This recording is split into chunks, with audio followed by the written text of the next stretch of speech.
नमस्ते। कैसे हैं आप सब? स्वागत है आप सबका एक बार फिर से हमारे YouTube चैनल पर। अभी तक हमने एक बहुत ही अच्छी कहानी सुनी शिव पुराण की, जिसमें हमने सुना कि देवी माता ने शक्ति बन करके कैसे महिषासुर को मारा और देवताओं को भी बचाया महिषासुर के आतंक से।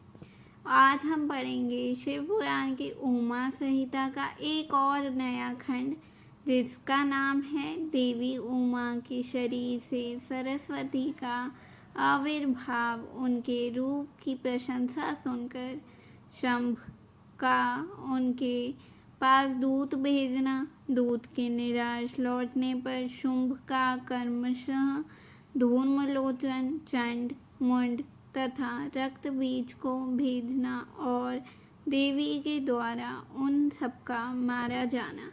यानी कि हम इस वाली कथा में पढ़ेंगे कि देवी माता ने रक्त बीज को कैसे मारा, उसका संहार कैसे किया और देवताओं को, पृथ्वी को, इंसानों को, मनुष्यों को और बाकी अन्य जीवों को कैसे रक्त बीज से बचाया। तो चलिए शुरू करते हैं। और अगर अभी तक आपने हमारा YouTube चैनल सब्सक्राइब नहीं किया है तो जल्दी से जाकर कर दीजिए।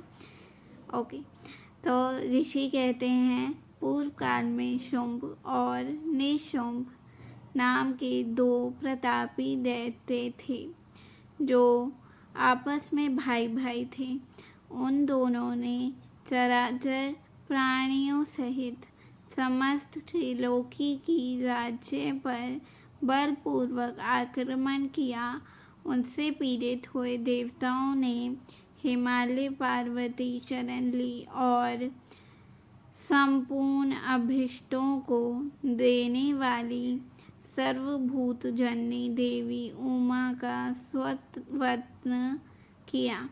देवता बोले, महेश्वरी दुर्गे, आपकी जय हो। अपने भक्तजनों का प्रिय करने वाली देवी, आपकी जय हो। आप तीनों लोकों की रक्षा करने वाली शिव हैं। आपको बारंबार नमस्कार है। आप ही मोक्ष प्रदान करने वाली परा अम्बा हैं। आपको बारंबार नमस्कार है। आप समस्त संसार की उत्पत्ति, स्थिति और संहार करने वाली हैं। आपको नमस्कार है। कालिका और तारा रूप धारण करने वाली देवी, आपको नमस्कार है। छिन्नमस्ता आपका ही स्वरूप है। आप ही श्री विद्या हैं। आपको नमस्कार है। भुवनेश्वरी, आपको नमस्कार है। भैरव पीड़ी, आपको नमस्कार है। आप ही बगलामुखी और धूरावती हैं। आपको बारंबार नमस्कार है। आप ही त्रिपुरा सुंदरी और मातंगी हैं। आपको बारंबार नमस्कार है।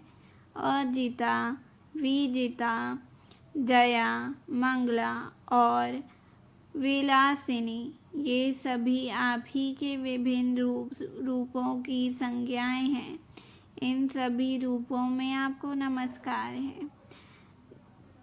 दोघरी यानी कि माता अथवा कामधेनु रूप में आपको नमस्कार है। घोर आकार धारण करने वाली, आपको नमस्कार है। अपराजिति रूप में आपको प्रणाम है। नित्या, महाविद्या के रूप में आपको बारंबार नमस्कार है।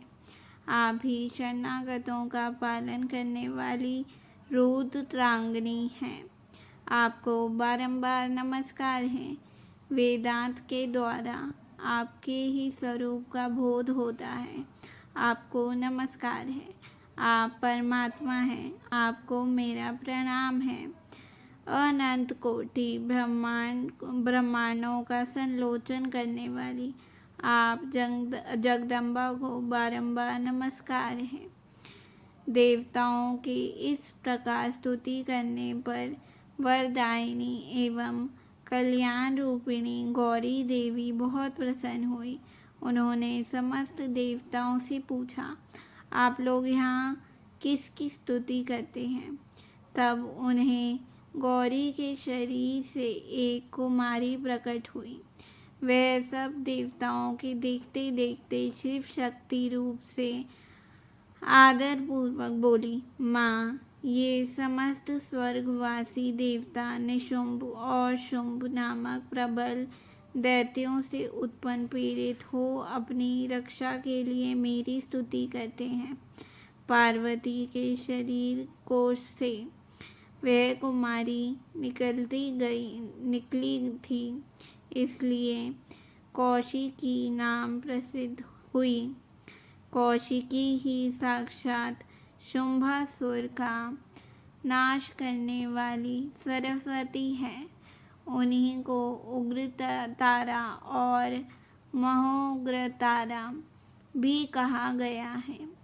माता के शरीर से स्वतः प्रकट होने के कारण वह इस भूतल पर मातंगी भी कहलाती हैं। उन्होंने समस्त देवताओं से कहा, तुम लोग निर्भय रहो, मैं स्वतंत्र हूँ, अतः किसी का सहारा लिए बिना ही तुम्हारा कार्य सिद्ध कर दूंगी। ऐसा कहकर वह देवी तत्काल वहाँ अदृश्य हो गई। एक दिन शुंभ और निशुंभ के सेवक चंड और मुंड ने देवी को देखा। उनका मनोहर रूप नेत्रों को सुख प्रदान करने वाला था। उसे देखते ही वे मोहित हो सुध-बुध खोकर पृथ्वी पर गिर पड़े।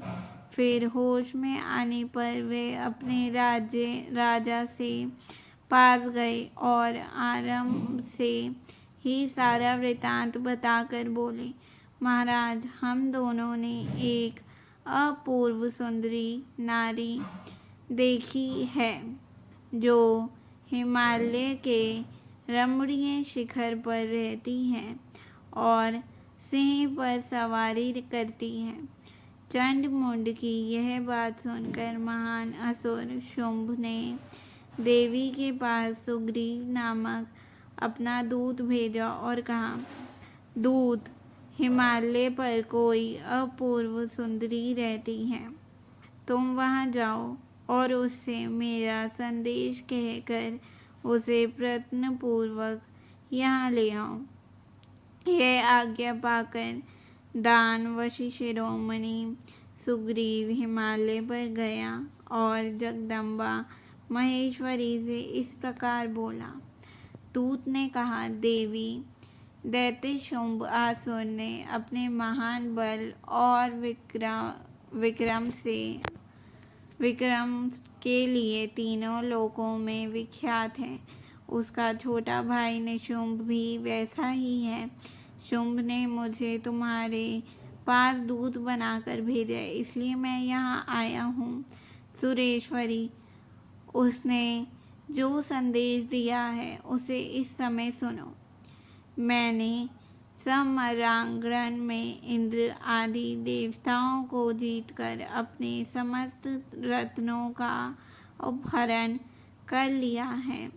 यज्ञ में देवता आदि के दिए हुए देव भाग का मैं स्वयं ही उपभोग करता हूँ।